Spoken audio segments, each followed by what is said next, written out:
Spaces project. And that was described by Andrew Motion as a modern miracle.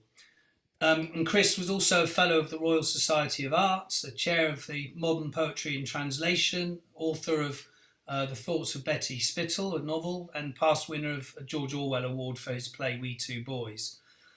In 2015, he became a member of Academy Inegales, working with 11 musicians and composers and collaborators. So you can see from that very brief summary that Chris Mead was an incredibly creative and generous, intelligent, active man. And we will certainly miss him hugely here in the New Media Writing Prize team and just generally. Now, so we like to dedicate the event to Chris and his family. Tonight is a celebration of digital storytelling, and we know that Chris would want us to get on with the show. He was passionate about this event and the creativity it engenders, so we'll get on with the show. So welcome to the 12th New Media Writing Prize Awards event. Last year, because of COVID and we weren't quite sure what was going to happen, we ran the competition as normal, but we didn't run an awards event, which felt a bit strange, having held one for the previous 10 years. For this year, we wanted to run the awards event, and again, because we weren't quite sure how things would turn out with the new variant and all the other uncertainties, that we decided to go online. And we're very pleased to be here with you all live. And now I'm going to hand you over to Lyle Skeins, who I'm delighted to say has come on board with us this year as our co-organiser. And Lyle has added the Opening Up Award to our roster of prizes, which has extended the range of the competition to an even wider, diverse community. So over to Lyle. Hi, I'm Lyle, and I just want to say first off, a massive thank you to Jim. Jim started this competition and has just about single-handedly organized it for the last 11 years, and nearly single-handedly this year. I'm not sure how much help I was, especially in the last couple of days. So thank you so much to Jim. This is such an important prize and an important evening. And so I'm really glad that we can open it up to internet performances and recording and that sort of thing. So I'm delighted that so many people are already here from around the world, just because I think it reflects really well on the sort of worldwide engagement that we do get in terms of the entries and even judges and sponsors. So thank you all for coming and for being here. I just want to introduce our first speaker, Dr. Janine Najee from Maynooth University in Ireland. And she is a digital poet and scholar. And she's going to talk about some of her work and her insights into the field. So Janine, I will turn over to you. And she has managed to unmute. Hi, everybody. Hey. I'm really honored to be speaking at this. I followed the New Media Writing Prize for years, which is why I quite creepily said to Jim, I felt like I knew him already because I've watched videos of him. But yeah, so it's a huge honor for me to speak at this event. Now, I'm just going to do the fun bit of sharing my screen. There we go. Okay, so my short talk is entitled A Love Song for Computers, and it aims to highlight and recognize the contribution of computers to human cultural expression. I purposefully use the word contribution instead of the more neutral and dispassionate word impact, as I am showing my true colors as a digital writer and poet. The computer for me is my muse. It comforts me, it is my friend, and sometimes my enemy. I know I spend too much time on it, and my data is being harvested that I am contributing to the neoliberal commodification of society, that I need to go outside, exercise, eat some vegetables, and make some real friends. But as a Gen Xer, I also remember how mind-numbingly bored and quite frankly lonely I was before an Apple Mac Plus arrived in my house. So just for today, let's celebrate the cyberspec of creativity in the New Media Writing Prize entries and the amazingness of computers and the wonderful stories they let us tell. As a writing tool, our relationship with computers is much more complicated than with the pen or even typewriter. The computer is not a passive participant, but an agent that will only let you do certain things. And it is these constraints that make digital writing so unique. We can see the level of fluency in this new writing form advancing year on year in the New Media Writing Prize shortlist. Every year, I plunder the shortlist for material and best practice examples to show media students what digital media stories can look like. That there are alternative forms to large-scale games and short-form social media. We can see stories written for new media engage with human themes of love, loneliness, and shame in the same way that traditional forms of writing did. In the depth of the first coronavirus lockdown, I turned to Twine to help release some of the pressure I was feeling, and as a way of expressing the feelings of time dilation that many of us were experiencing. Writing in new media offers the same type of release as traditional forms did.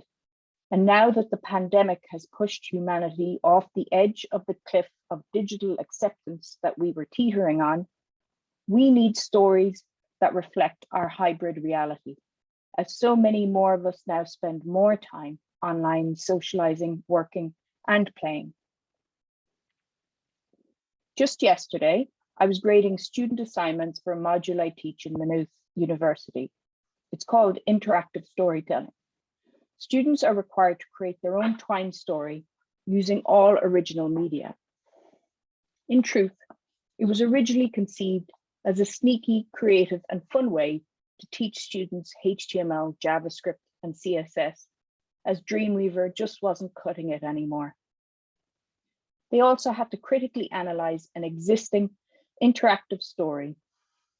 And I just wanted to flag to my co-speaker, Dan Hett, that they nearly all picked his Twine work, See You Later. So clearly it spoke to them. What I did notice in reading and playing all their interactive Twine stories over the last few days was that at least 5 out of the 35 submissions were stories that drew on very personal, formative, and private experiences in their lives. In my many years of teaching at third level, I don't think I have ever been as moved by so many submissions for one assignment.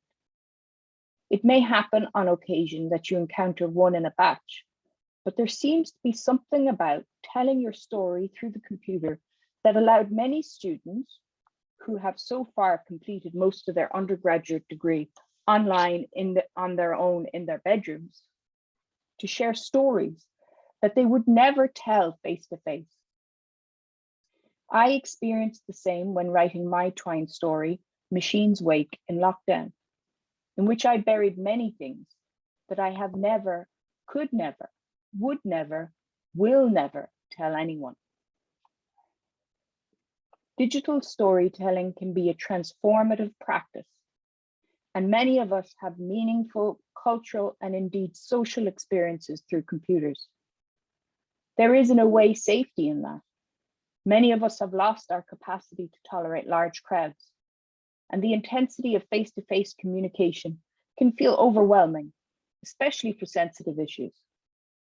In that way, by allowing us time and space for self-reflection, our new media stories offer us entry points into human experiences and self-expression that feels right for today's world.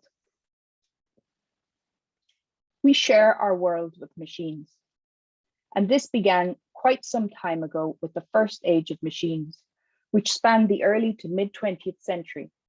and refers to an era of humanity in which our progress was driven primarily by technological innovation brought out by the Industrial Revolution. Humans were no longer reliant on human or animal labor. Instead, we could, for example, harvest and transport large quantities of produce with tractors and trains. Now, we are in the second machine age, where we no longer have to rely on human brain power, and instead, we are using computers to calculate, think, remember, and most importantly, write literary texts. There is the extreme example of programmer Zach Tout's decision to finish George R. Martin's A Song of Ice and Fire. Fans had long despaired, waiting for the final installment to be written. Zach therefore decided to get an artificial neural network to read what had been written so far and then write the ending. My profile image on the left of the screen is actually how the machine sees me. It's a machine learning interpretation of my selfie. The quote on the right is from Robert Pirsig in Zen and the Art of Motorcycle Maintenance, published in 1974. It was a seminal work that attempted to explore the search for meaning in a modern world, increasingly shaped by technology. This was of particular concern in the 1970s, as technologies developed for the space race permeated the everyday lives of humans, with television, cars, and washing machines being touted as essential components of every Western affluent home. Pirsig, in relation to technology, observes that the art of the work created through the use of the machine is just as dependent on the machine as it is on the human in terms of how we choose to use the machine. The authors of the works in the New Media Writing Prize shortlist have chosen to use the machine, the computer, to create, to connect, and to share meaningful experiences that enrich our lives. And I thank you and the organizers of this wonderful competition for joining me here today to celebrate this achievement. Thank you.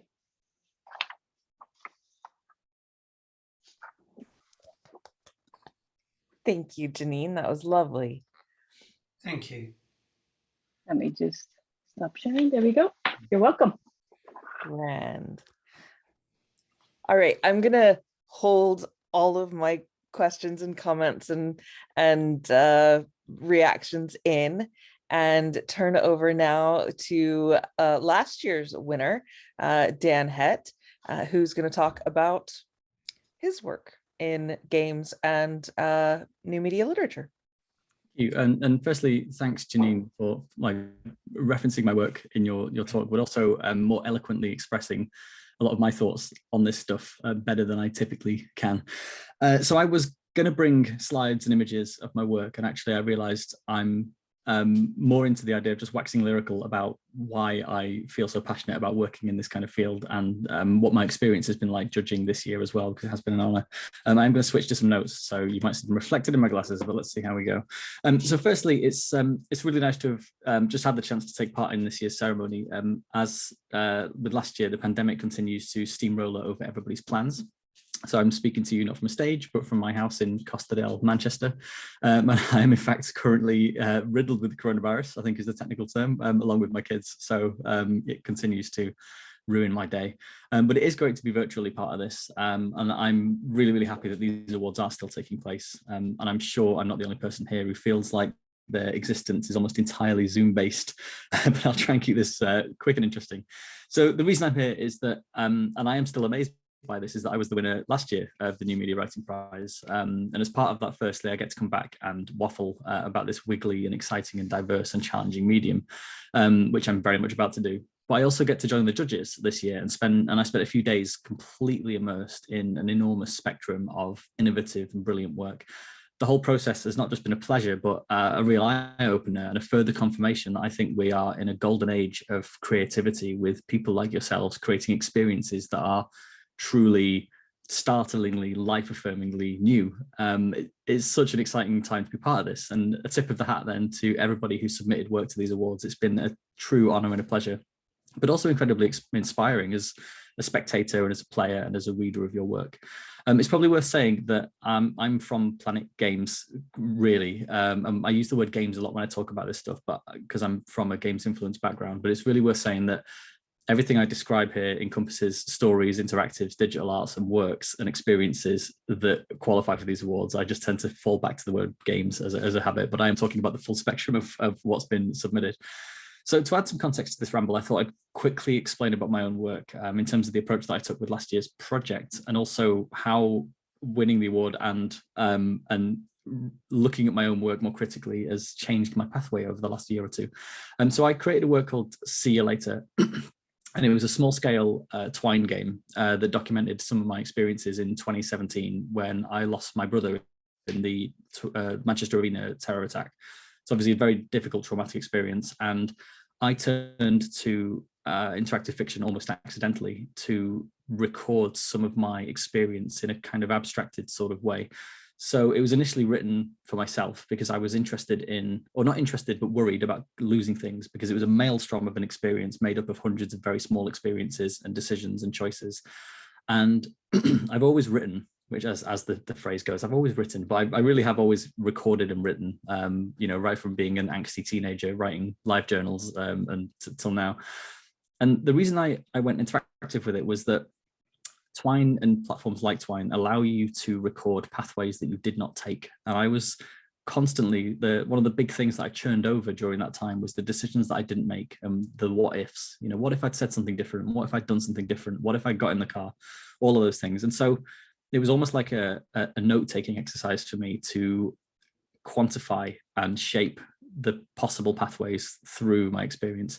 So the game doesn't have any identifying information. There are no names, no details whatsoever. So it documents an experience. And if you know who I am and had that context, you would understand it. But it stands alone, I think, as a piece of work anyway. And quite a few players had no idea and just read it as a piece of fiction, which I thought was quite interesting. And one pathway through the work does reflect my real pathway, but it's never documented or signposted. So really the game is as much about what I didn't do as what I did. And really that's the crux of why I find kind of deep interactive storytelling so interesting. There's a sense of agency and a sense of parallel possibilities that I feel are worth exploring. Now, Twine itself is a really good example of the kind of platform that I tend to use. And the reason for that is that although I've got 15 years of coding experience, I can write complicated things. I'm far more interested in tools that allow me to begin writing and write efficiently and well and give them out to other people. I also am very strongly drawn to open source technologies. I'm very drawn to accessible technologies, and I teach quite a lot with Twine. And I want to use and promote tech that anybody can use. If you can write a story, you can make a Twine game. And if you can make a Twine game, you can make anything. I genuinely believe that. So these kinds of simple platforms, they allow me to work quickly and boldly and without too much concern over whether the thing was a success or a failure, because it exists and it resonates with people. And really, that's how I measure success with my work. Certainly not money anyway. My landlord doesn't measure anything in success. But this tiny game did lead on to other things. And when I won, and not just winning the award, but also just having that game hit people and people respond and go, I get it. I understand what you were trying to do with this thing. And I felt something, it's important.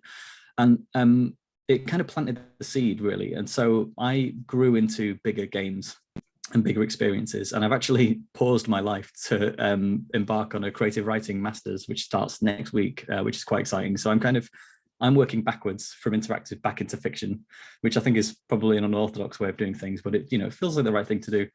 So from that small game, I ended up making a game called Closed Hands, which was an enormous undertaking over the last 2.5, nearly 3 years, with 4 writers, a proper team behind it, that documented a fictional UK terror attack from 5 different perspectives. And of course, although it's a fictional game, it did grow from my experiences, and it asks bigger questions about kind of radicalization and extremism and our human experience and our experience as communities and all of the big stuff. And so often I find that I tend to progress works where initially the Twine game was very small and very inward facing, but then I gained the bravery to make a game that was bigger and looked outwards and pulled the camera back, really, as it were, to look at all of us. So I got to return then this year as a judge, and it's been such a pleasure and an honor. And as a writer of wiggly interactive stories and games, I suspect, like many of you, I've got plenty of hours of playtime under my belt with like the big hitters that have done so well over the years, you know, your Obra Dinns and your Papers, Pleases, and even into kind of almost AAA territory as the big lads come around into narrative games and that kind of thing.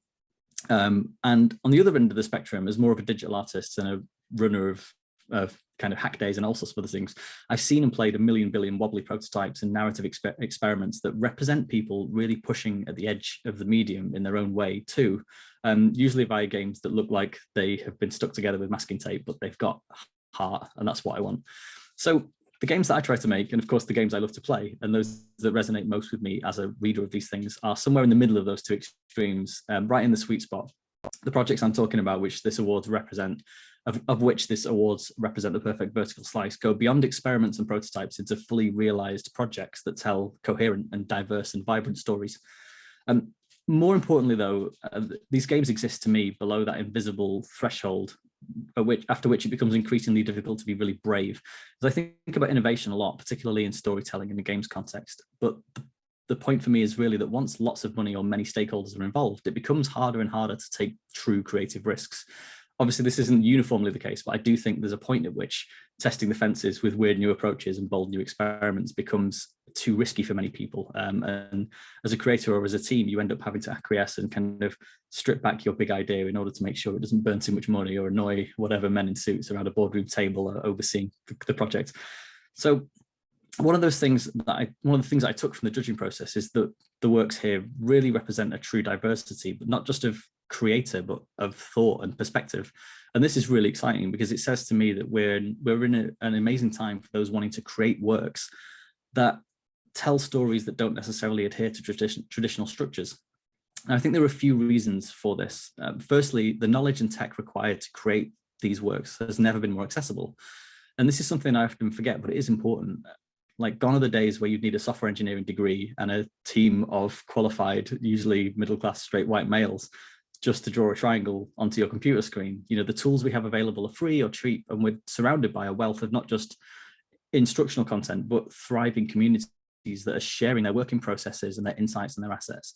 We're collectively building very open ecosystems and being good citizens within them. And that's something that I try not to take for granted as a creator or as someone who teaches others. Now, secondly, I think we're in an amazing age of digital creativity because we work together as a community to not just open the doors to new creators, but to hold the doors open permanently and ensure that everybody gets to join the party. You know, when we actively create systems and tech and ways of sharing that allow underrepresented, diverse, left field or unconventional creators to make their own works, we all benefit and everything gets richer. So the stories and projects represented brilliantly by the awards lineup really do prove these points to me. They are works created confidently by a really broad spectrum of creator and team. They bring forth a diverse wealth of experience, narrative approach, story, and ambition. And of course, this is all built on software and platforms that anybody can use. Like I say, although I'm an experienced software engineer, I fall back to tools like Twine and Ink, not because they're just because they're simple and easy to use, but because they belong to a community of like-minded, diverse creators that I'm excited to call collaborators and colleagues. I suppose, in other words, what these experiences and games and projects represent to me is a fierce, independent, creative spirit operating some distance away from corporate interests, the current hot thing, or whatever stakeholders want, and that is vital. The games and works that I've played and experienced during judging exist because they're supposed to exist. They exist because someone somewhere has got a story to tell that hasn't been told yet, or a desire to tell a story in a way that hasn't been tried yet. These experiences have been made by people who have ideas that don't fit into conventional boxes or expected shapes or well-used templates, and that's incredibly exciting. So the projects we've judged here comprise so many possible directions of clever, creative, arresting, diverse, and profoundly original storytelling, and we're just getting started. I love the fact that these big, exciting words are the only consistency I could draw between the works, because such is the breadth of the subject and approach and style and execution, and this is also a very good thing. I try at all times to not create work that feels like anything else, and I'm so happy that there is such a huge population of people not just waffling like I'm doing now, but are actually doing it, and I think that comes through in the awards.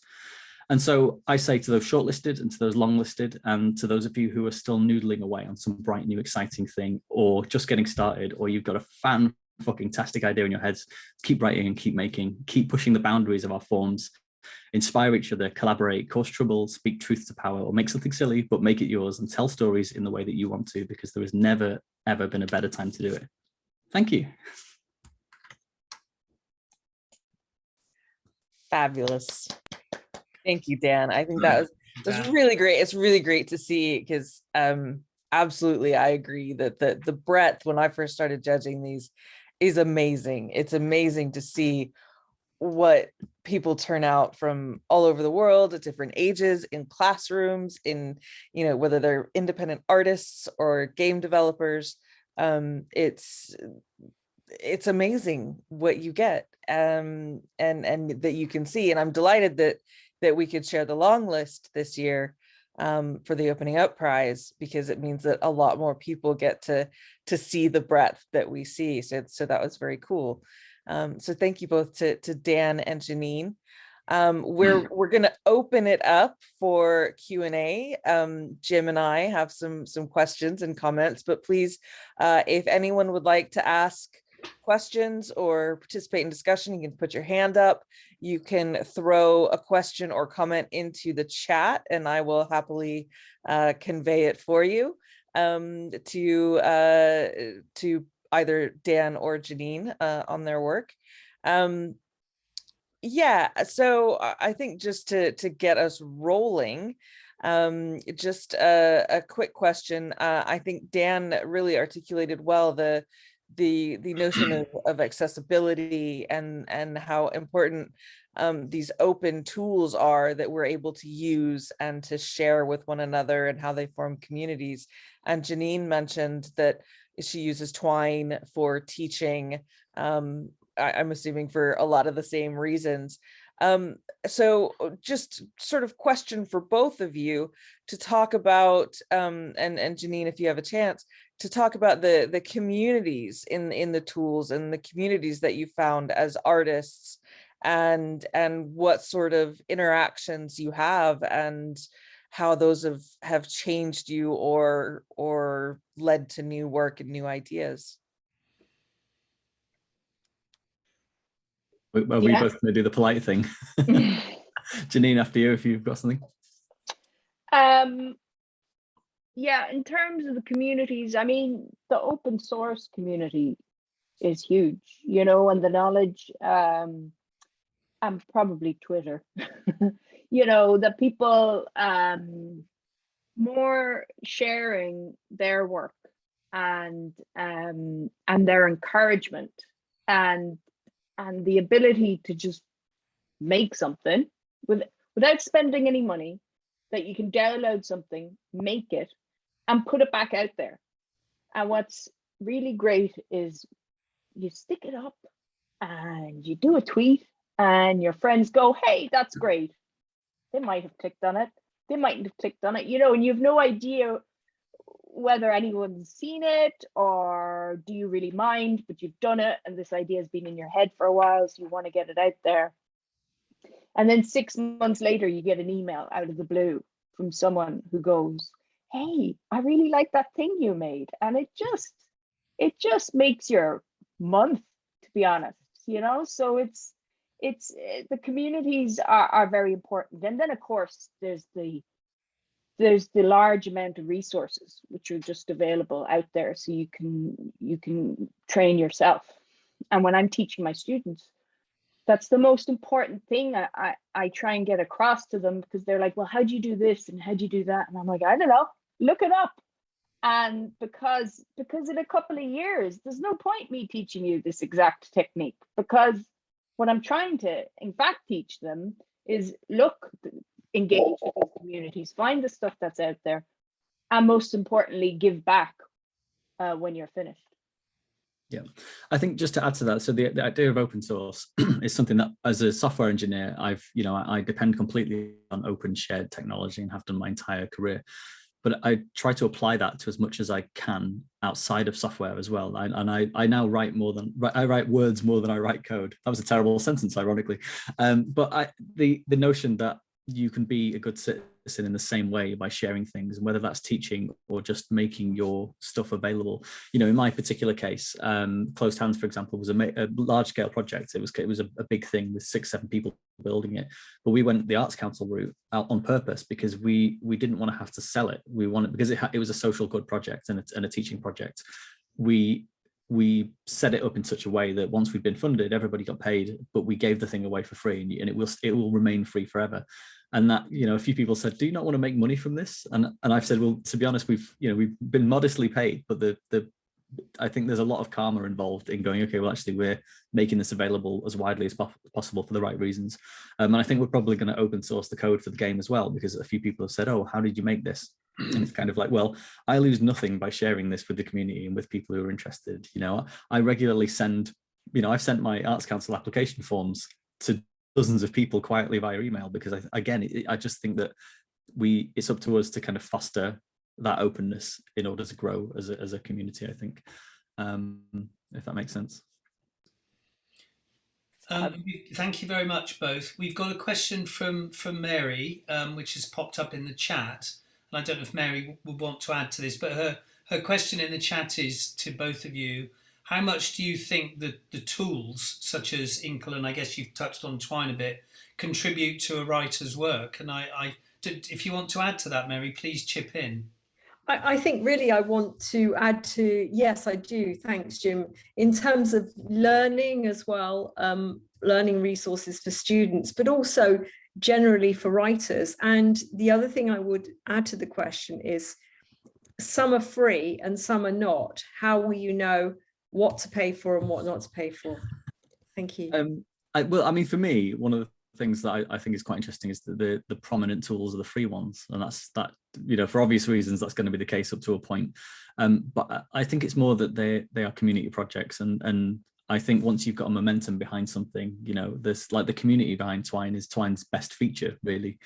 I think in technical terms, I think the tools do influence the way in which you write, and I couldn't write Closed Hands because it's a very text heavy game. It's 130,000 words and it's quite intense.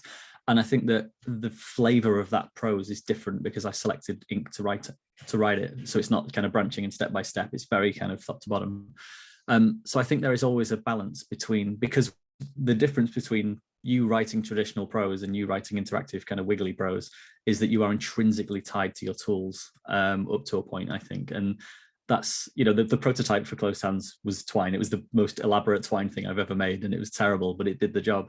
So I do think that tool selection is important, and getting the right thing is vital. But I think people do get very hung up on particular features. And actually, for me, the best feature of a piece of software is its community first. And can I ask the right people? Can I see other people's amazing work? And I will select a ropey technology that has that first over a polished paid piece of work, because I think the people making stuff with it are the litmus test for the quality of the project, I think. Thank you, Dan.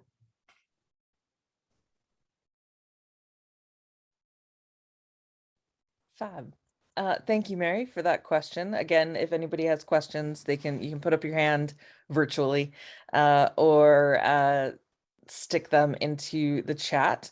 I think that Dan, you bring up an interesting point, especially because I know that you're a freelancer. In terms of gift economies and community, yeah, we do a lot of work, and I do as well, a lot of work that we just sort of put out there and we make available for everyone. And I think, one of the things I love about Twine is that you can always open up anyone's game in Twine and see how they built it and what they did. But on the other hand, there is this notion that we don't fit into either literature or games, and thus, how do people earn a living doing this sort of writing? And prizes are one way that we've, tried to reward good work and to say, this is art, this is professional level stuff.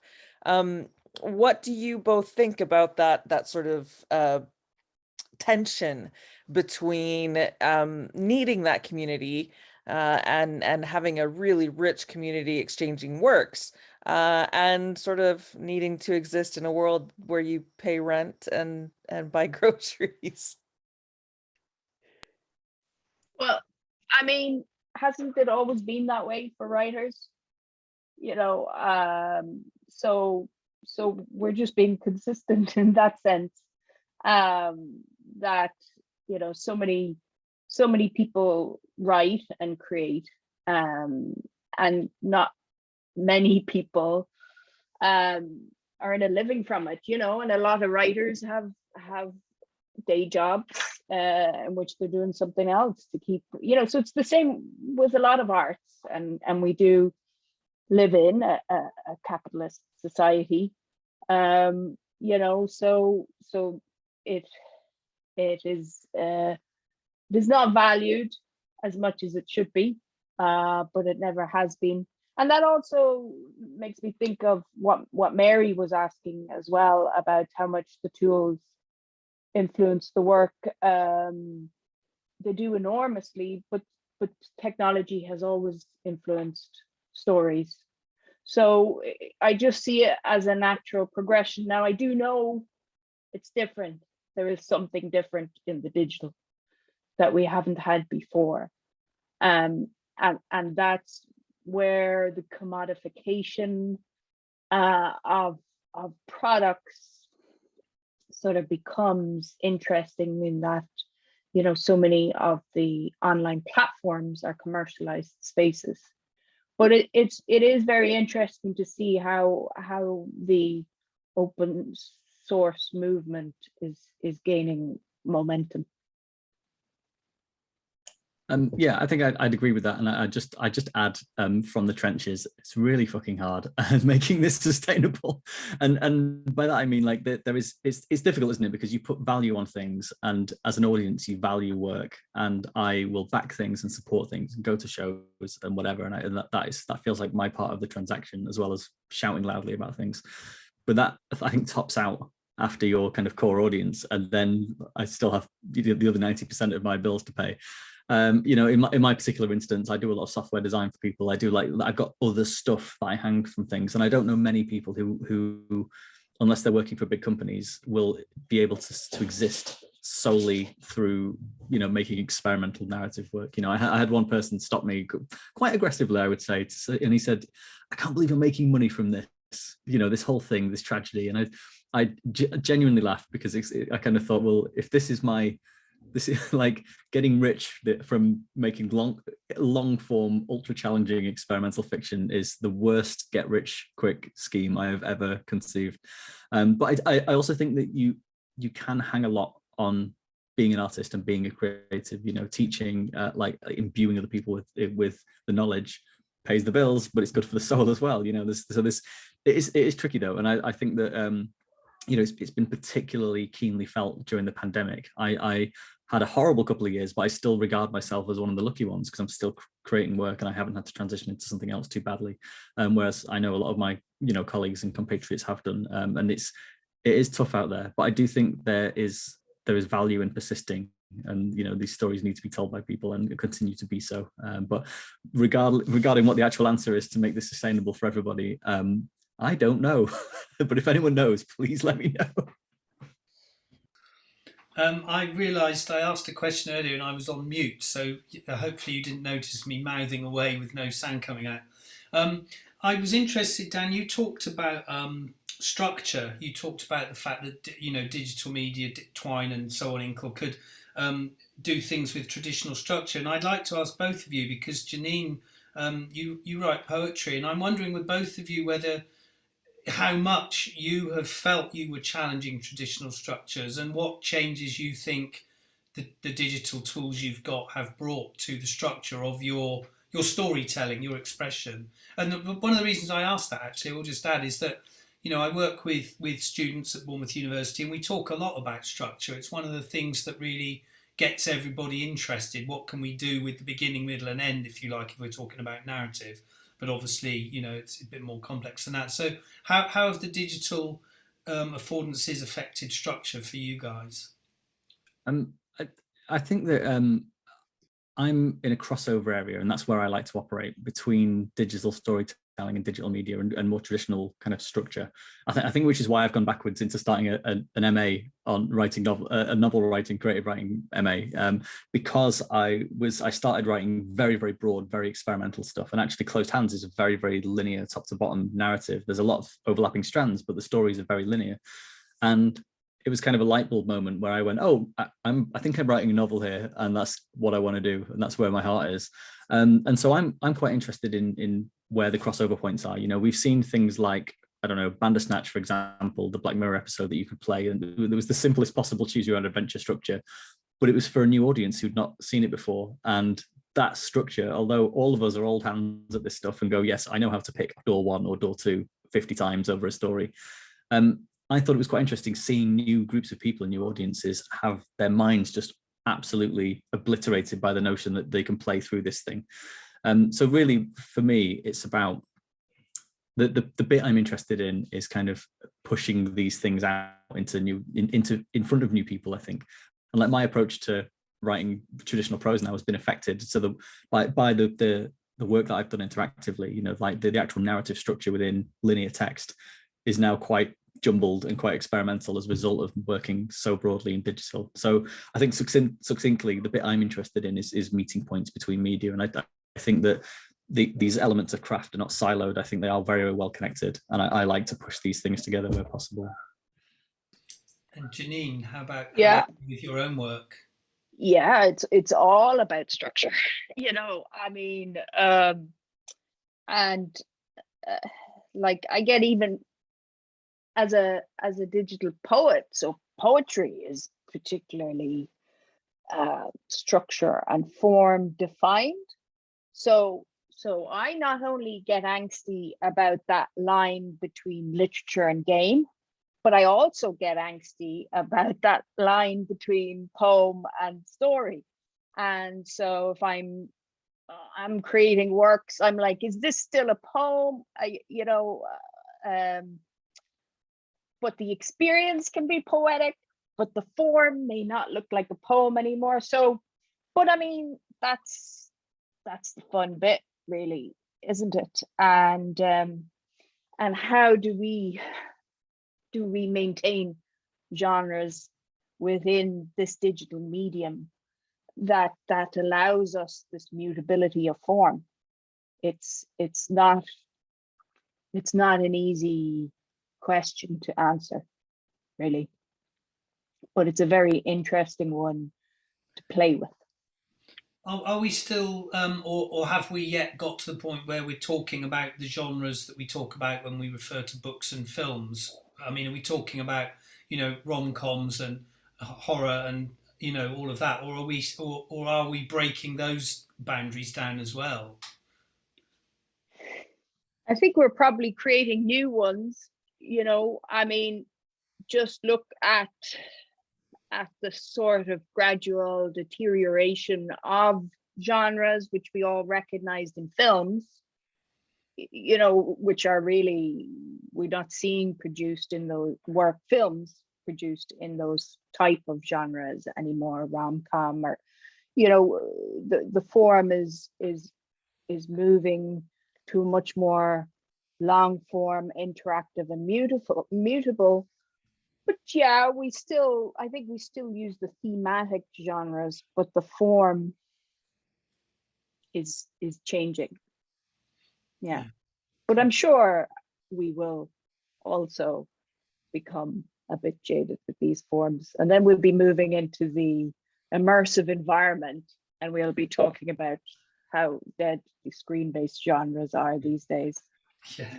Can I just add to that as well? And it's also in response to a question in the chat from Stark Holborn asking if there are any works that we find ourselves returning to for inspiration. So just the idea of genre, it's a bit of a throwback, but I took it for granted at the time, was the Animatrix, which was a load of animated shorts that came out with the Matrix films back in the early 2000s and late 90s.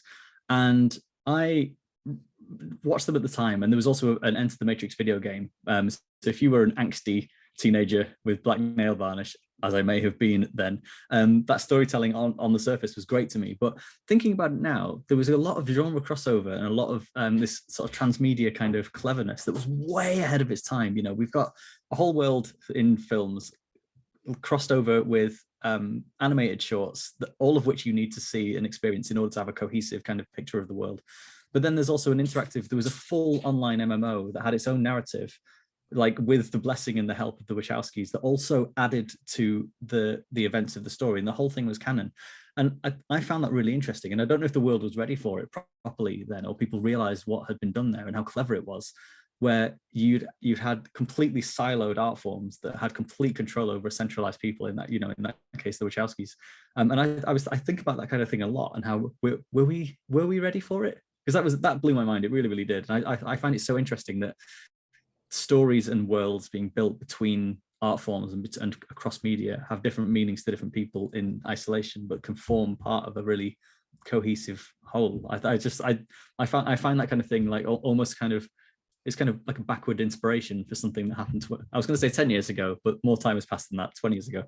But yeah, I think that that kind of thing really interrogates media and genre in a really direct way, to say, okay, well, actually, we are telling this sci-fi story, but we're going to hang a load of different interactive ways of kind of immersing yourself in that story.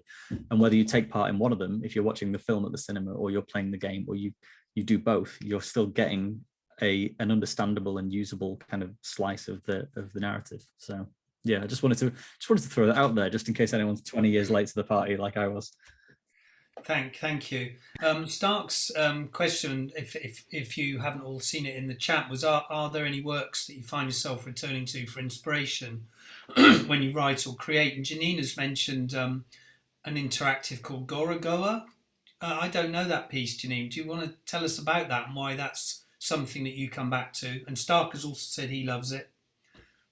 Yeah, well, a lot of the time it's also to do with when you experience a piece, you know, so it might remind you of a certain time, but it's a beautiful work that I explored on my iPad, and it is very ambient.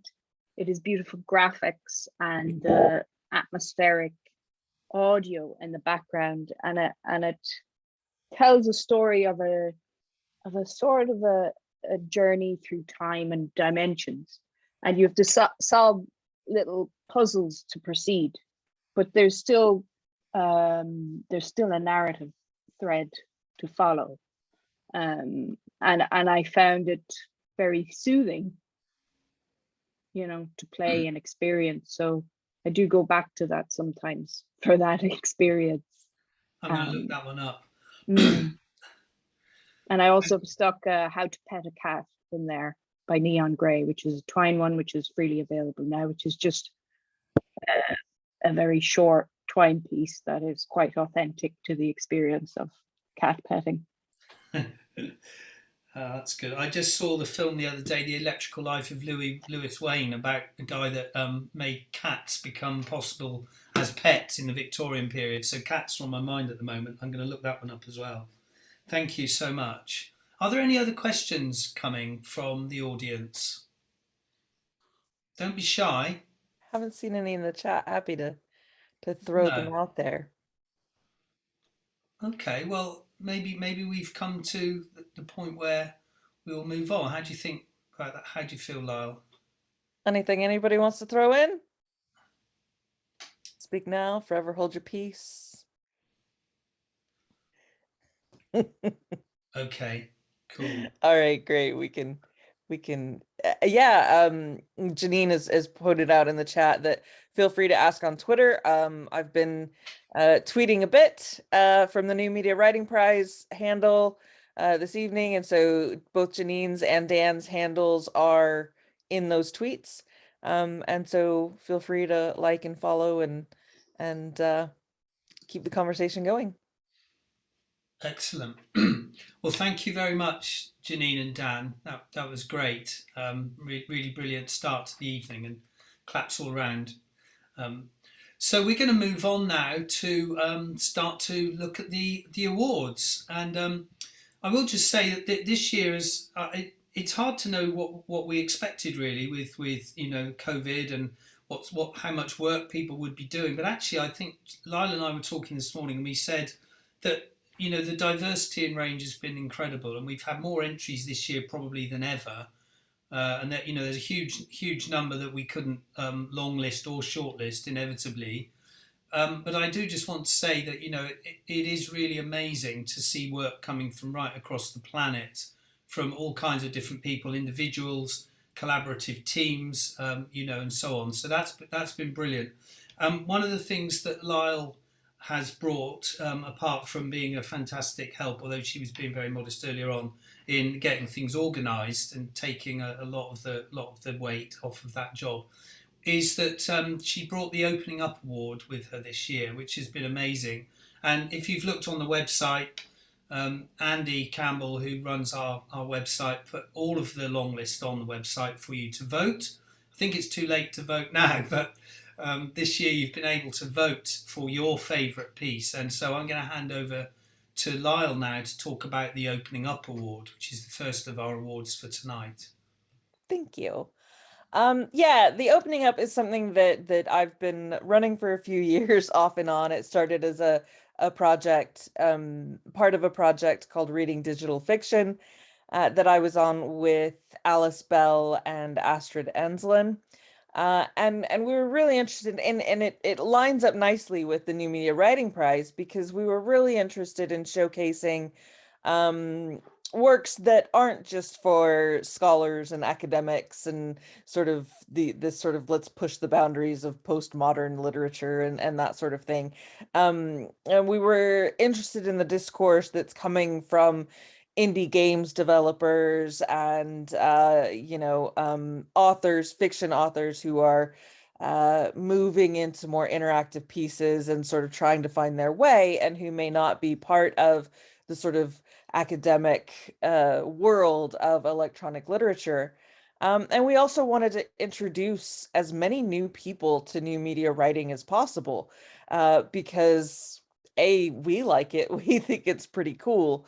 And so wanted, it can be very difficult. Discovery is one of the biggest issues in online media. It's really hard to find new stuff. We're funneled all the time into our filter bubbles, and we get recommendations based on what I was complaining the other night as the Netflix sleep screen, I guess, that when you're idle for too long, it starts showing you shows that you might like to watch, and it kept showing me things that I've already watched. I'm like, no, show me something new. And so it can be really hard to find new things, especially when it's an entirely new form. There never was a brick and mortar store for digital fiction. There were bookstores, there were game stores, and if you go on to things like Amazon and and the app stores, you can search for things to read or things to play. It's very difficult actually to find, even if you know that this stuff exists, it can be very difficult to find new things. And so that was the goal there, was to find, what do people like? What's interesting to them? Outside of, if we're not going to be writing papers about it, what are people reading and playing? And so that was where the Opening Up Prize came from. And my interest in sort of widening things is I'm working to get off the ground a independent company of mine called Wonderbox, and it's Wonderbox Digital now, and which to be an open marketplace for digital fiction and digital storytelling and literature. And so I've gone on to continue the prize, continue the award. And so by combining with New Media Writing Prize, we've made it a little bit more sustainable, so that we can keep going. And this is not a judged prize. This is a prize that people voted for. So it was, if you had a favorite, if you liked a particular one off the list, we opened up the entire long list to everyone to be able to vote for. And hopefully this prize will continue to grow and we'll get even more votes. But we were quite pleased with the number of votes we got this year. It was great to see hundreds of people engaging and voting and lobbying for their favorites and talking about them on social media and sharing. And so I'm going to share my screen and just show you the ones that have the sort of the top 6, the short listers from the voting, to sort of drum up some interest. You'll see so this is the long list for the opening up category. And all thanks to Andy Campbell for how beautiful this is, and that we get to see not only the variety of works that have been submitted to the New Media Writing Prize, but also where they're from and who they're coming from. We see works from China, Canada, UK, India, which has an emerging electronic literature community, the States, France, Australia, I mean, obviously the US and the UK dominate, but we've got Northern Ireland, Belarus, and you can see there's just such a variety, from twine games to visual games, drag and drop, Bitsy games, wikis, all kinds of things, 3D environments. So it was just, as Dan was saying about being a judge, it's been absolutely amazing to read these works. Our particular shortlist, and this isn't in any sort of order, the first on our shortlist is the Avon Lady. And this is the site for the Avon Lady. So after the divorce, we moved to a tiny house on a dirt road. Mom got a job, my sisters made friends, but I had nobody. And it's a little bit of a web comic, a little bit with interactivity, animation, and this nice infinite scroll we get. If I walk you through it, or you do And it yourself? mute if we're not, thanks. Yeah, so it's a lovely work with some interactivity and some animation and some additional bits and bobs that just make it very heartfelt and effective. The second on the short list is Between Space, which you can see emerging here. And I apologize, you can probably hear my dogs in the background. There's not a whole lot I can do to control dogs, unfortunately. I have very badly behaved dogs. So this is a huge contrast to the Avon Lady, and it's quite stark and understated here, but we move into this space of this apartment. And we explore this apartment. The themes are on sort of that time during the first lockdown when we were all very restricted in our movement, in our spaces, what we could do with one another in these spaces. We got to know one another a whole lot more in these sort of intimate spaces. So this is a lovely, very visual, exploratory piece about those relationships during that very tight period in sort of all of our lives, that universal period. I'm gonna move this under the next piece is Curtain Call on the short list, and this is they call it a visual novel. I've also seen works like this called interactive drama, and it's this notion of conversations. The story works itself through different conversations. I can't show it's in a different it's not playable on the web, so you download it, but you can see it has a very visual novel feel, if you're familiar at all with visual novels, where you go in these different spaces and you have these conversations between different people, and it's just exploring underneath who people are through that sort of dialogue. doesn't want to shift. The Zoom thing likes to cover things up here. The next piece is a very effective piece called Flowers for Senkin.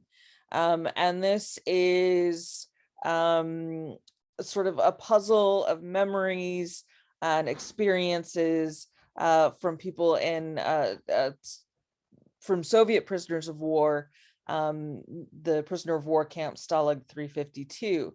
And it brings to mind what Dan was talking about earlier, which is this, oh, you're sort of taking these very intense and intimate experiences and even tragic experiences and turning them into something that people play or that you're trying to make money off of. And I think this is one of those that falls in there. And it made me think a little bit about like the Diary of Anne Frank or Elie Wiesel's All Quiet on the Western Front, which is, you know, these are artworks that share experiences of things and take you into spaces and stories and things that are uncomfortable, but things that do happen. And it's just one more way to make that art to transfer that experience. And that's what stories and art do. So this is a beautiful piece with a high level of effectivity, thanks to the visuals and the story.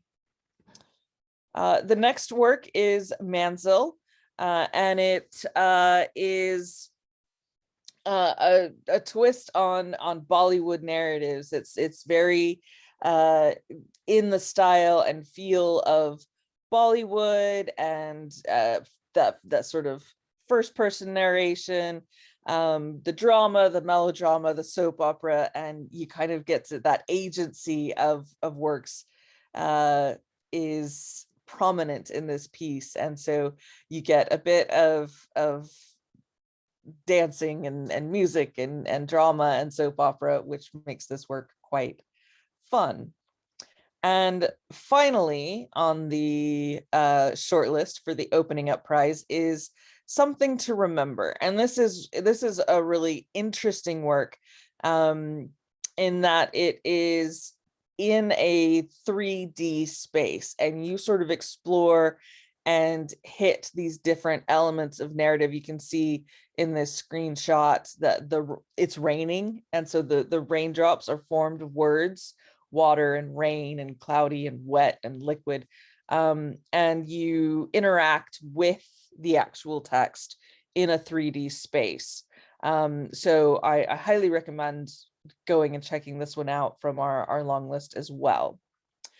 So without further ado, I am going to stop screen sharing and announce the winner of the Opening Up category. And this again was by People's Choice. So the winner here in Opening Up is a little bit of a drum roll. It is Manzil by Nivriti Khurana of the UK, and who has won the prize here Opening Up. I don't know if Nivriti is here with us today. I think maybe not, but congratulations to Nivriti. And we will feature the work on the website, and they will receive a lovely prize from Wonderbox on the Opening Up category. Fantastic. Thank you so much, Lyle. It's really, really fascinating. And, you know, I do encourage everybody, when you've got a moment or two, to have a look at the 50, how many? 50? How many entries were in that? That's a big category, wasn't it? It was quite big. The long list was quite big. I think, yeah, it was something like 50 or 60, because we didn't want to enter, we didn't want our opinion swaying it in any way. So we made a long list of the works, and no judges were involved in that. That was all People's Choice. Thank you. So thank you to everyone who entered and everyone who voted. It was a fantastic category. Yeah, it was amazing. So we're going to move on now to talk about the Writing Magazine Student Award, and this has been sponsored by Writing Magazine, and we'll hear from Jonathan of Writing Magazine in a little while. But first of all, I'm going to ask Kenneth Sanchez, who I can see is on the screen, to talk us through the shortlist. Just so you all know, Kenneth won the Student Award 2 years ago. Kenneth, that was right, wasn't it? Yeah. Yeah. Hi. That's right. You're not muted now. So we thought it would be very nice to invite Kenneth back to introduce the shortlist this year. So I'm going to screen share while Kenneth talks you through, and I'll attempt to show you the pieces while Kenneth introduces them. So let me just share my screen, and hopefully I click on the right button. Okay, are you seeing the Writing Magazine Student Awards across the screen there? Okay, wonderful. Yeah, got that? Okay, so yeah, that's good. Yeah. Which one do you want to go with first? Let's begin with today. Well, first of all, hello to everyone. I'm Kenneth. I'm here to present the shortlisters for this award. I'm a journalist, and I won this award before the pandemic hit the UK. I was also a judge for this award as well. But that's enough about me. Let's talk about this piece today. I really like this piece today. It was one of the ones I like the most, and it was created by Catherine Dusanik. I'm sorry if I didn't say that correctly. It's a simple yet very creative video game that tells the powerful story of the author's journey of self-discovery. It's very interesting. It's engaging. It's an interesting and engaging storytelling vehicle that puts you in the author's shoes as they go through a key moment in their life. It is very intimate, and it's a very effective exercise. I think I really enjoyed it. I had a good time playing it as well, so I would recommend everyone to check it out as well. And yeah, that's today by Catherine Dusanik. Really good work there. Should we go now with the curtain call, Jim, if that's okay? Yeah, let's fire up curtain call. That's great. Let me just get the little video running, because yeah, of course. No, it's okay. I couldn't download it on my PC, so I'll fire up the video so that we can just see some of the gameplay. That's okay. Yeah, I had to get my friend's laptop as well to play it. Yeah, we're seeing that. Okay. You got that? This is second shortlist project. Curtain call. It's playing well. It's playing well. It's fine. Okay.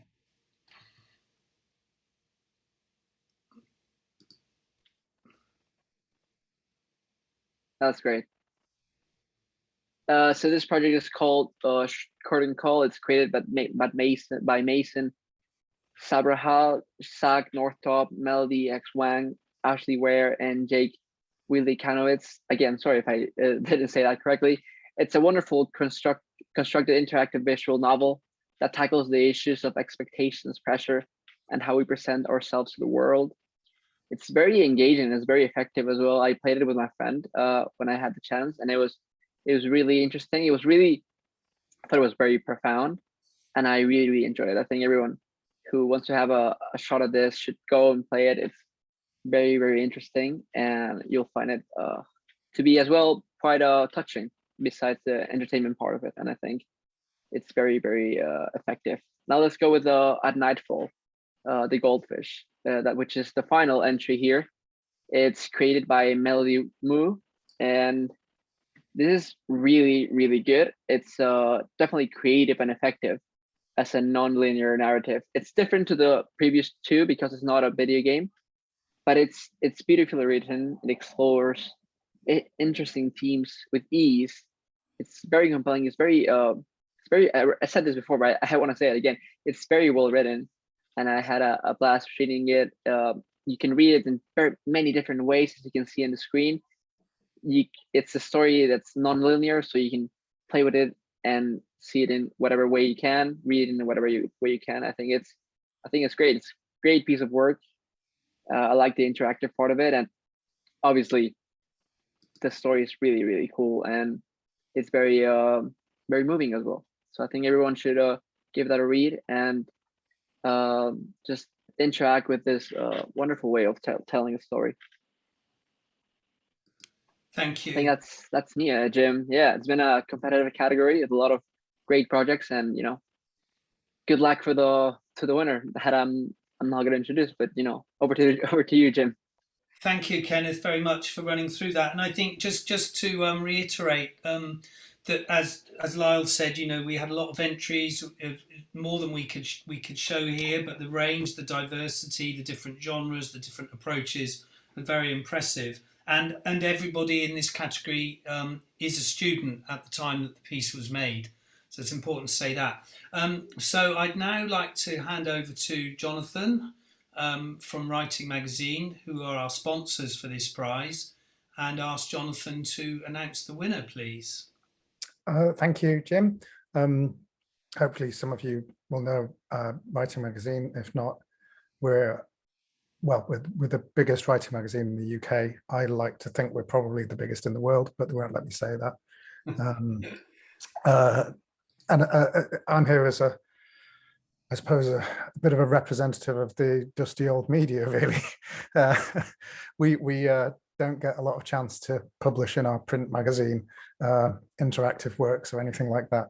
And it's a first for me to be judging a student competition at this level. Just to echo what Jim said, the standard of the entries was great. There were some really interesting things going on. But the winner was, I think, unanimous. If not, it was very close to unanimous, which anybody who's judged a writing competition before will tell you is pretty rare. So without further ado, the winner of the Writing Magazine Student Prize was At Nightfall the Goldfish by Melody Moo. So congratulations, Melody. What I particularly liked about it was how the presentation, the slick and elegant presentation you just saw there, sort of seemed to enhance the narrative, and it all sat together very nicely. So congratulations, Melody. I think you're here, are you? Yes, I or think not? Melody's here. Yeah. Would you like to? Hi, Melody. Nice to see you. Nice to see you. What time is it where you are? 3 a.m. in the morning. I'm in Hong Kong. Well, sorry to get you up so early, but thank you very much for coming. It's so nice to see other people like my project, and I'm really honored to get this prize.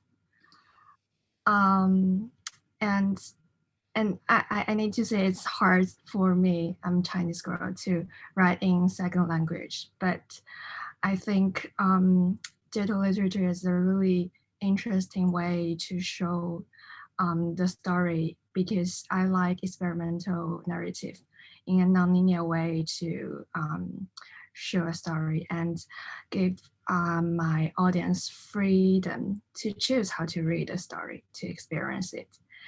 And I must thank my professor, helped me revise the story, and also my friend John and Carol. They support me a lot for this piece.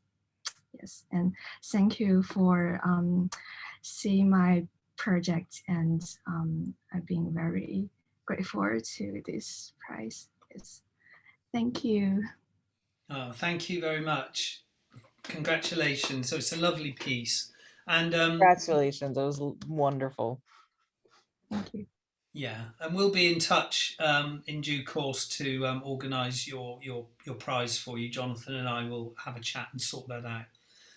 Jonathan, I don't know if there's anything else you want to say at this stage about the piece or in general.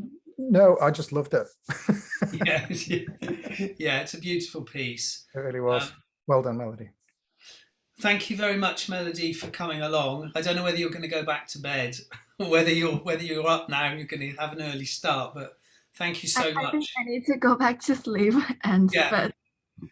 but nice to meet you. Nice to meet you. Well, it's brilliant to see you, and thank you so much, and congratulations again.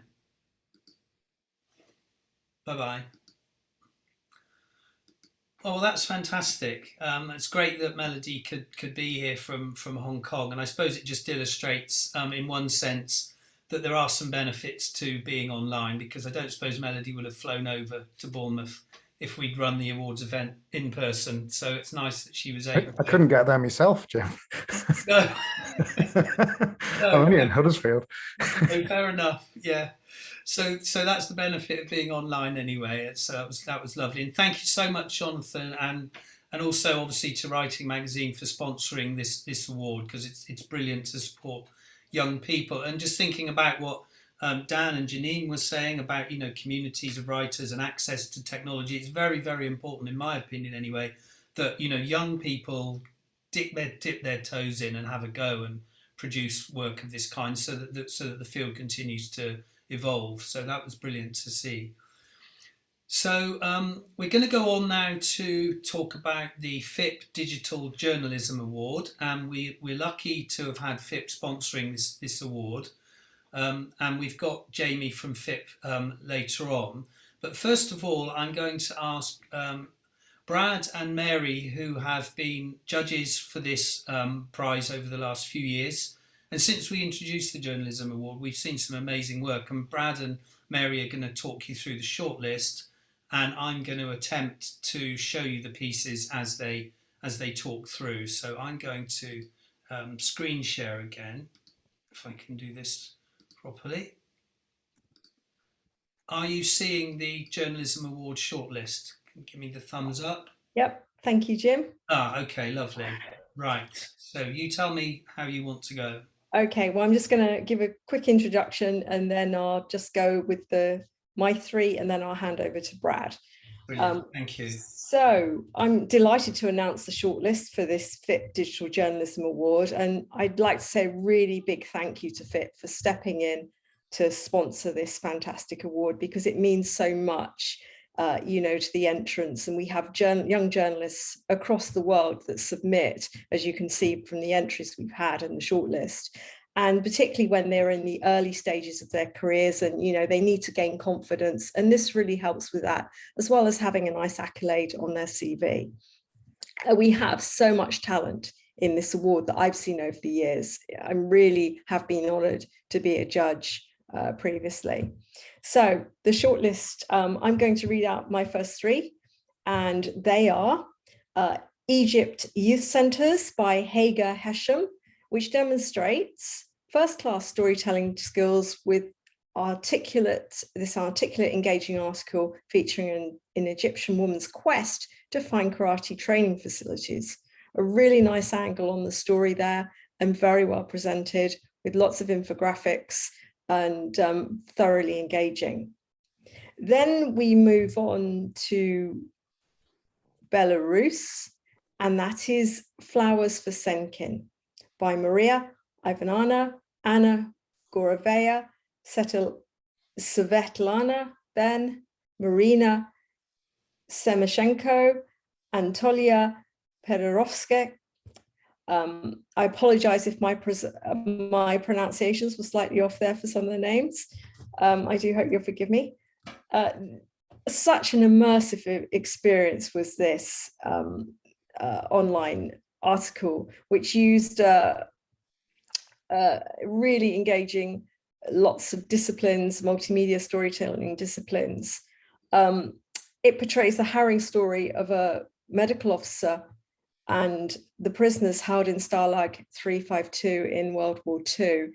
And it's so well told. And you start off with the main story of what actually happened and resulted in someone's death. And then it takes you through the sequences that really led to that, and the harrowing existence that the prisoners went through. It's expertly told, it's engaging, it's hard hitting, everything a good story should be. Next, from Russia, Levitan, again, another Second World War theme. The Voice of Victory by Tatiana Korakova, a compelling tale about a Russian World War II newsreader, skillfully told across a range of multimedia disciplines, including audio and video, which again is very immersive and fully engages the reader. I thoroughly enjoyed this piece of work. In fact, I enjoyed all three of them for equal, equal merit, really. It's very hard. I think the judges have a very hard time, as we always do, in deciding the winner, because there's some great entries that each on their own merit have something extraordinary about them. It's so nice to see that we're actually getting so many international entries for this award and so many shortlisted. It really does add to the depth and breadth of the spirit of the prize as well, I think. So I'm going to hand over now to Brad for the remaining 3 shortlisted entries. Thank you. Thanks a lot, Mary. Yes, this is always an honor to present this award and to judge it. And I think it's really one of the most diverse categories that we have in the New Media Writing Prize. Every year, I'm just amazed. We seem to have even more far-reaching patches and beats, people covering all sorts of different topics from all different places around the world. And this year was certainly no exception. The 3 that I would like to announce of the short list, the first one is Phokia by Kristali Glindiakis. And this is a highly impressive, information-dense project. It's clearly an incredible amount of work went into creating it. It covers a little-known chapter in Turkish history. It's explored with great depth and clarity, enriched by a navigable integration of historical archive images. On the 11th of June, 1914. Oops, sorry. That's all right. He's got a little taste of it there. And newspaper clippings, expert accounts like that one, witnesses, testimonies, past and present maps and landscape pictures and so on. The entire documentary recreates a lived experience of what happened then and what its legacy leaves for today. So because of this incredible depth of information and all the hard work that went into it and the beautiful presentation, it was one of our top picks. The next one I'd like to announce on the short list is Trading Places. This was a collaborative effort by Daria Donina, Sabina Vakitova, Vasily Yegorov, and Daria Yastrabova.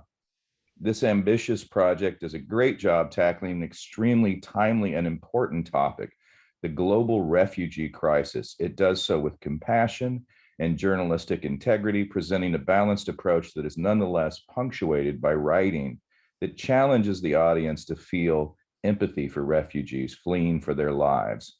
The introductory text written in the second person is an example of this. Tying each topic to a case study humanized the subject. The graphic images were well rendered and consistent, and the case studies spanned the globe, a compelling and deeply immersive project. Now, the last one on the short list is Voting in Texas. This is from David Martin Davies, excuse me. Oh, sorry. I'll have to mute. That's all right. This is a clever experiential way to expose audiences to the frustrations of attempting to vote in a highly restrictive state. Of course, the very constraints that are at the center of the story become a key component of the game mechanic. This means any wrong move results in a game over screen and the player has to start again. This helps to generate real empathy for frustrated would-be voters. This is a fun news game created with humor and style. It's also a well-researched interactive bit of digital journalism. All right, that's it for the short list. I'll hand things back to Jim now. Right, thank you, Mary and Brad. I think I lost the game at the end there. I think the game was over pretty quick. Thank you so much. And yeah, the variety again is amazing, and I think we're seeing more variety every year. So I'd like to hand over to Jamie Gavin from FIP now to announce the winner of the FIP Digital Journalism Award. Jamie, are you there? I am. Can everyone hear me okay? Yeah. Yeah. Got you. So as mentioned, I'm Jamie Gavin. I'm the editor of FIP. For those who don't know FIP, we're the global media network. We have more than 500 members around the world, including the likes of Condé Nast, BBC Studios, Nat Geographic, Axel Springer, The Economist, and so on. So we take the New Media Writing Prize very seriously, and I'm delighted to present the FIP Journalism Award. So very quickly, the winning entry of this year's award was one that thankfully simply could not be ignored. It attracted engaged and impassioned feedback from across the judging panel when we talked about it, and saw off competition from a really varied and, as you've seen, competitive shortlist. The subject matter was powerful, the writing was professional, and the technical and aesthetic implementation was emblematic of contemporary storytelling at its finest. The accounts presented in the piece would have been at home in any medium or in any publication around the world, but by the same coin, the sum of their individual parts was significantly enhanced by the unique, simplistic, and curated way in which the content has been presented to its audience. So that said, without further ado, I can reveal that the winner of this year's New Media Writing Prize FIP Journalism Award is Trading Places. So congratulations to one and all, and thank you very much for having me along.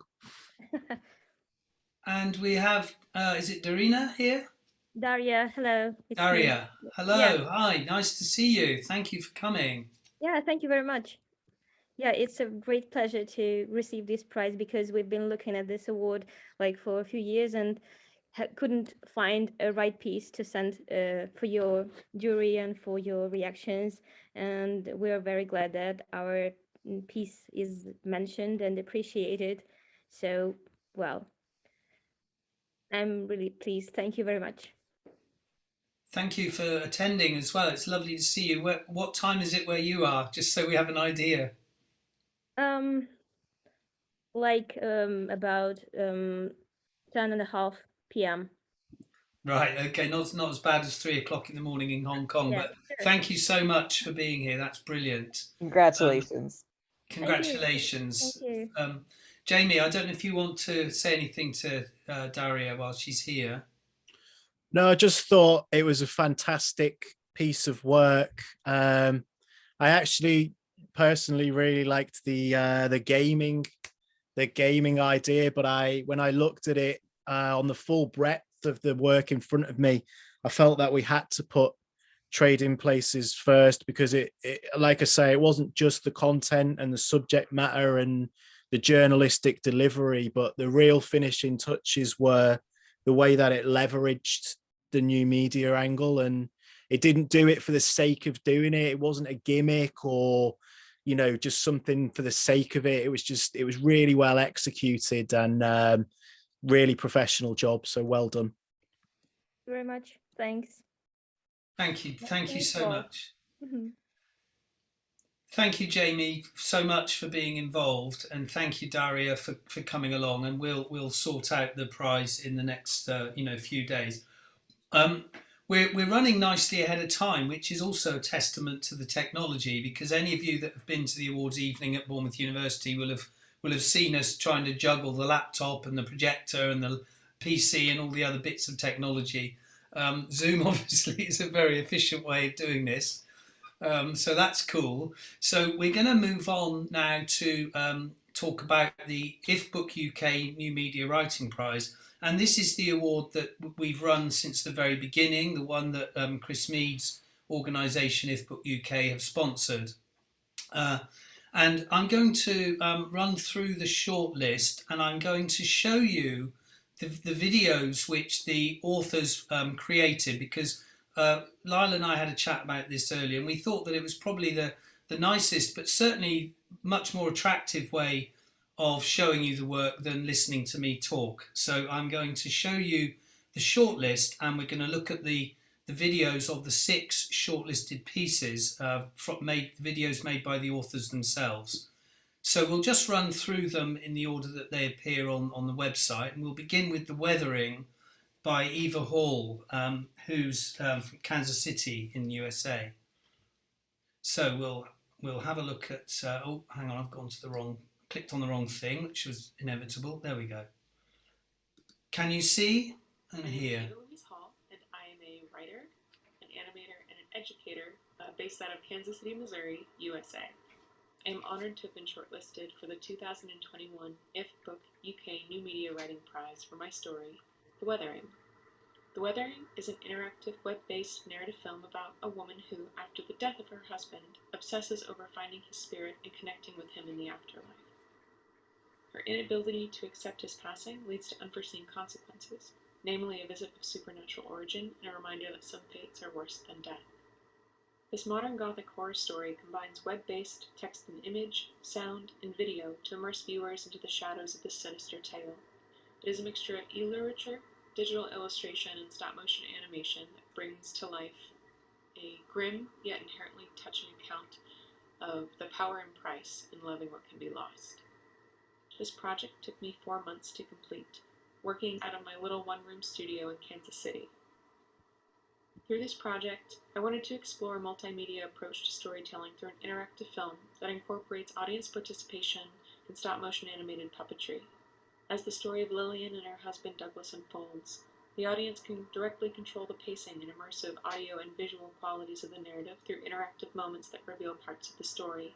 I am always interested in different ways that characters can be allowed to affect my audience's experience, not just emotionally, but physically, to challenge the passive relationship that we have with narrative content on screens.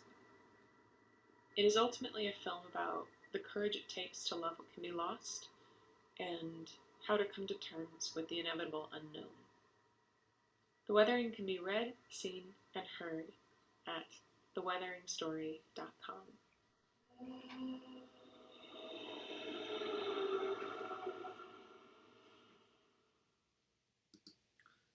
Okay, so that's the Weathering by Eva Hall, and the judges said this is a touching story of love and loss with beautiful visuals. And we'll go on now to look at Lonely Not Alone, which is by Katie Dancy Downs from Christchurch in Dorset in the UK, and a team of collaborators. And we'll watch the video that Katie sent to us, and you'll get a good sense of the project that is Lonely Not Alone. A bunch of us, aged 12 to 24, got together to create Lonely Not Alone. We've been working on it since April. We built the Lonely Not Alone universe for ourselves and for you. When you need us, look up at the stars outside your window, and we will all be there, reminding you that you might be lonely, but you're not alone. And even though the universe goes on forever, loneliness doesn't have to. That was Claire, one of the young people who co-designed Lonely Not Alone with Effervescent and Digital Wonderland. It's like I'm trapped in a glass box. I didn't know how to say what I needed to say, so we argued. I'm trying to cope with my loneliness. My name is Katie Dancy Downs, and I joined the Lonely Not Alone team as a writer. I worked with the young campaign designers to put together the narrative you see on the site. Young people share their stories anonymously, and it becomes a star in the night sky.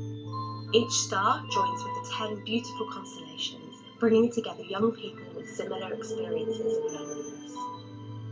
Each constellation has been mapped to the real night sky, so young people can look up and see their stars up there, shining bright. They can find their tribes and discover the one small step that could help make things better. And that's Lonely Not Alone, as you can see, another amazing piece. Just let me check. Are you hearing the sound okay?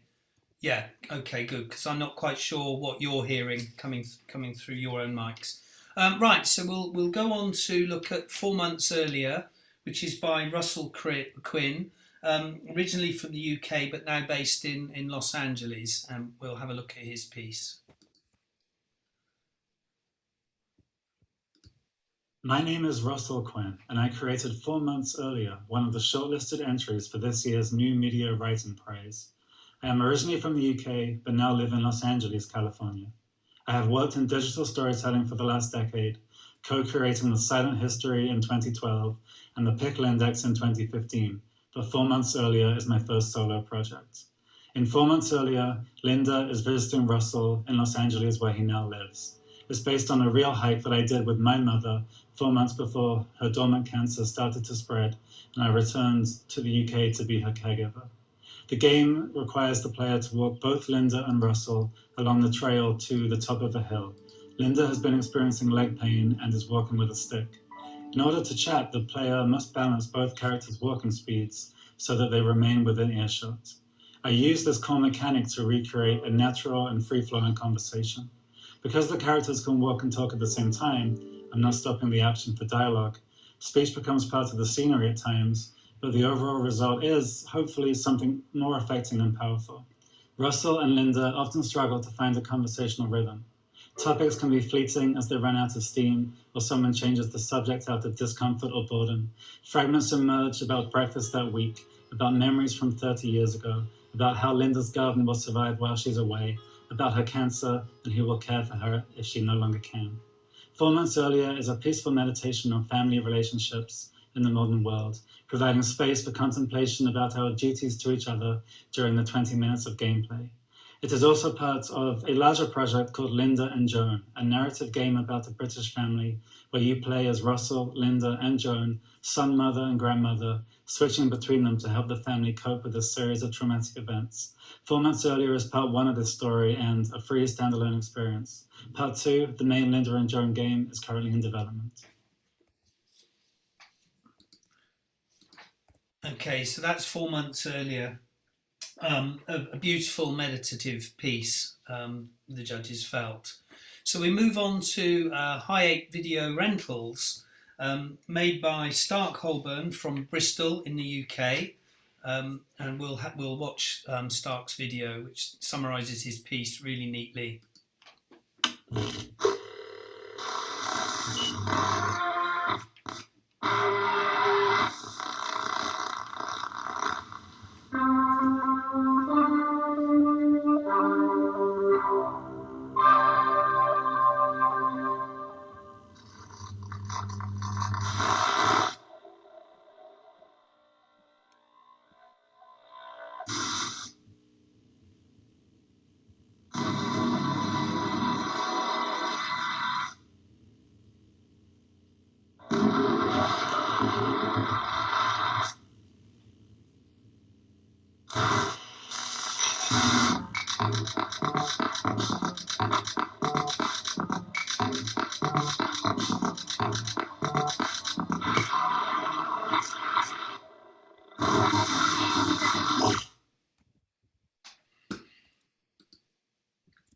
Yeah, so that's Hi8 Video Rentals, and you get a really good feel for that piece of sparky writing, excellent tone and execution. The judges felt well worthy of being on the shortlist.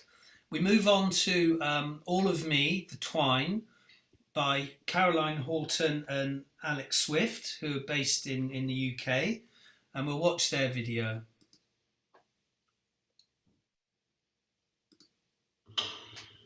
Hi, we're Caroline Horton and Alex Swift, and we made All of Me, The Twine, one of the shortlisted pieces for the New Media Writing Prize. All of Me is an intimate and absurd exploration of wanting to live, wanting to die, and what can happen if we sit with the darkness. So the piece started life as a stage show, and we're just about to take it out on tour in the UK now. This is our rehearsal room. And when the pandemic hit in 2020, the original tour was cancelled. So we decided we wanted to find a way to share the piece as a piece of interactive fiction, and that's where the Twine version got made. So in All of Me, you play as, I guess, a version of Caroline. It starts on the stage and it moves through a very depressed house to a descent deep into the underworld. It's made up of the materials we developed for the stage show. So the text, the sound world, the music, which we developed with Elena Pena and James Atherton, the illustrations that our designer Eleanor Field made when we were developing the show, and so on. And we've tried to shape that into something that you can play with the help of Will Drew, our interactive dramaturg. It's unapologetically dark, grudgingly hopeful. It's probably at times deliberately obtuse in the way that the experiences it describes can be.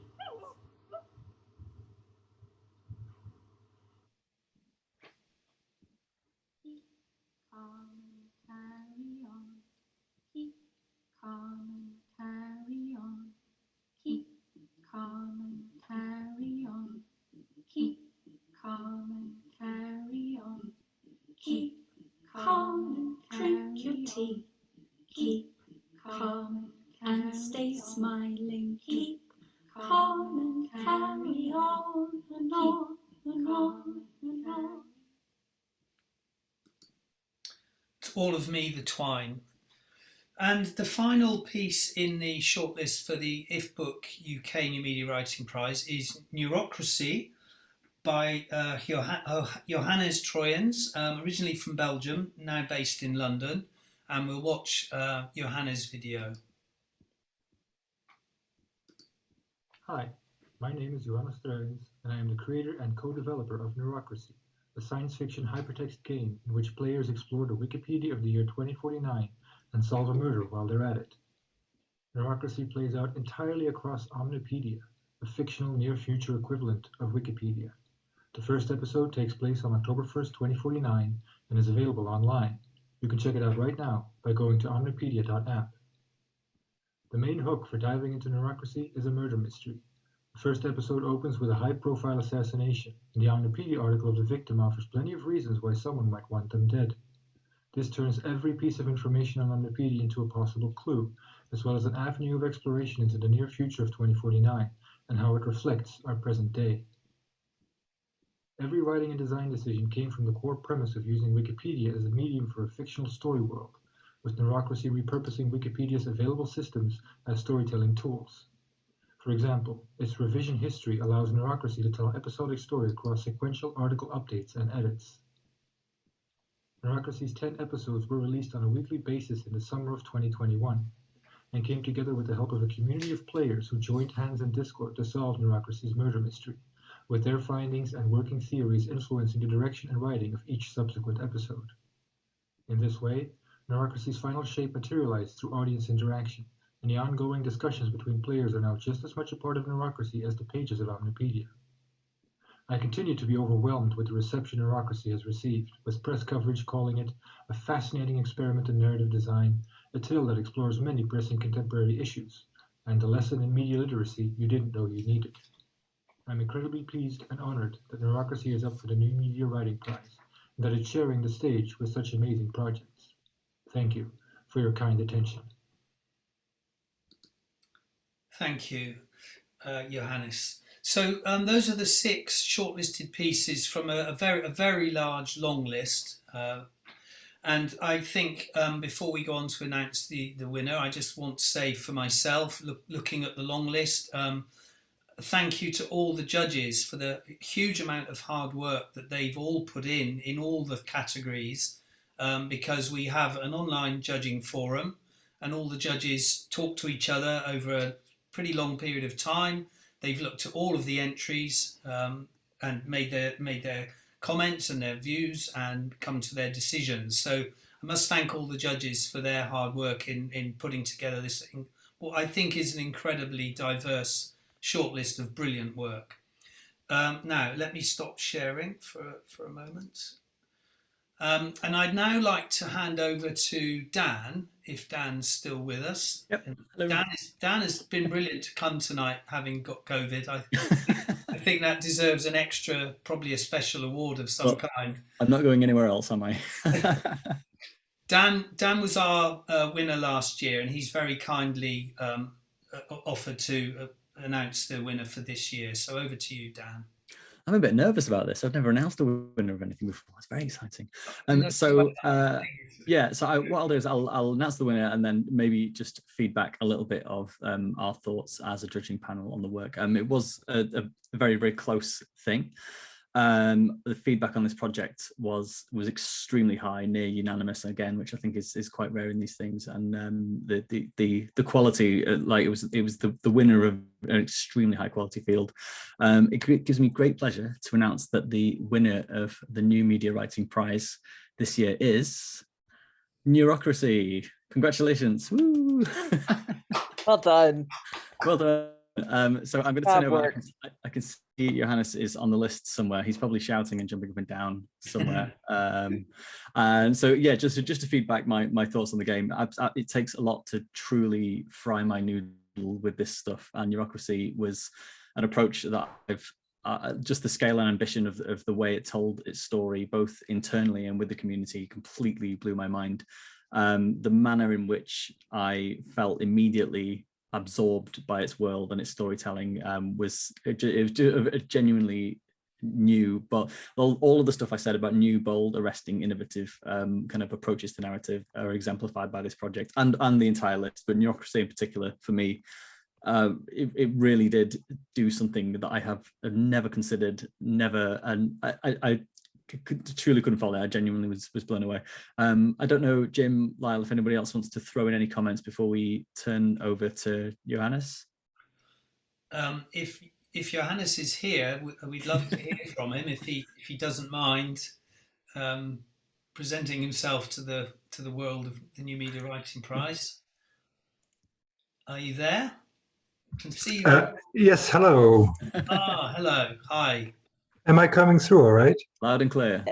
Yes, you are. Oh my God, yes, there was a lot of screaming just now to everyone in the room. This is incredible. I mean, I'm blown away by this incredible honor. Am I like meant to say something now, or did you want to continue first? Whatever you like, you're the winner. No, it's because it really means a lot to the entire Neurocracy team. I'm sure that I'm now speaking for. I feel so happy and validated to win this award, especially because, as you described earlier, it's exploring the fuzzy space between genres, the meeting points between game, literature, other media. And that's something that we always try to lean into with Neurocracy rather than shy away from. There were times when we thought if we make it more of a game or more of a novel, we can appeal to established audiences. But throughout, we've embraced what Neurocracy is and the space it occupies. That's not really fit into a box directly. And I think the success that it has seen is because of that, both in its design decisions and the messaging around it. We figured, we'll find an audience for ourselves and find one we did, because the community that ended up forming around Neurocracy and how crucial it became towards making Neurocracy's interactive techniques work and in shaping the final stories of the fictional near future that it presents. I mean, it continues to amaze and surprise us. So I mean, that community of players made Neurocracy into what it is today, but I was so incredibly fortunate to work with an amazing team of contributors to lay the groundwork. And so I share this award with the writers, Lee, Malka, Yuda, Axel, Edward, and Io. I share it with Matej, who so wonderfully designed Omnipedia. I shared with Alice, who illustrated it, and everyone else who in their own way contributed to this project. There are too many to name, but to see it, to be appreciated and recognized on this level is an amazing honor, and I cannot thank you enough. Thank you so much. Thank you. Johannes, there is a question in the chat from Janine. She's asked how long it took you to make it. Quite a while. It was 3 years of active development, but it's an idea that's been rolling around in my head for more than half my life. I think the first seed of the world of Neurocracy came to me when I was 16 years old, I think, and I've been sort of slowly developing it in different forms over time. And 3 years ago, I finally got the idea to present it in the shape of a fictional Wikipedia. And I enjoyed that idea so much that I wanted to dedicate my time to it. So it was 3 years of active development, including Kickstarter to raise the funds and to be able to pay the contributors that I worked with. And ultimately, I don't think it could have come together any other way, especially with the community interaction that we saw and how that shaped the project's final form. So it was it's a lifelong dream that I managed to put out there. So it's incredibly, I'm just happy to see it out there. Thank you We so are too. much. It's lovely to hear from you, and congratulations again. And I think it is a competition, and we talk about this most years. Is a competition the best way to celebrate and promote work? It is a competition, but I do believe this is a huge celebration of incredible talents right across the board. So thank you to everybody for their contributions, and especially well done, Johannes, and thank you for your words. It's my absolute pleasure. Thank you so much for having me on. You're very welcome. And thank you, Dan, for doing that. I really appreciate that. That's brilliant. And thank you for your contribution. So, Lyle, we've done everything we've got to do. So we get to go home. We're already home. We didn't leave our homes. We stayed I get to tell my dogs it's okay to wrestle now. Yeah. And Dan can go and take some more paracetamol or whatever it is you're doing. Okay, yes. Thank you to everybody. I mean, firstly, thank you to everybody for coming along. It's brilliant to see you all. I'm really touched that so many people have come out on a cold January night, which is great. Thank you again to all the judges. There's a lot of names that I haven't mentioned, but there are people that contribute every year and do a huge amount of work. Again, without whom the competition can't happen. So we're really, really grateful to all the judges. Thank you to Lyle for joining us this year and taking on the jobs and being so brilliant tonight. That's fantastic.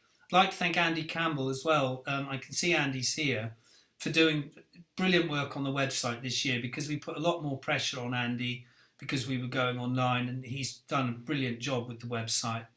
And of course, thank you to all the artists. A lot of brilliantly talented people out there doing what I think is amazing work. And I'm always a bit knocked out at the end of the awards evening. That's all I got to say. Lyle, I don't know if you want to say anything to wrap up. I want to reiterate thank you to the judges. Thank you to Andy. Thank you to Jim for just creating this prize as a labor of love, just because you love this type of work so much. It's been a huge influence in the field, and I'm beyond honored to get to be part of it. So thank you so much for this, and especially for not panicking too much when I was out of pocket the last few days. Oh, well, I don't know. We won't tell everybody, but if you follow me on Twitter, I'm sure you'll figure it out. Lyle and Dan both really, have gone above and beyond the call of duty to be here tonight. Let's just say that. Thank you so much. Okay, well, we're done. I'll be in touch with all of the winners presently to organise getting your prizes to you. And apart from that, thank you so much, everybody, and have a good evening. Thank you, guys. Bye. Bye. Bye.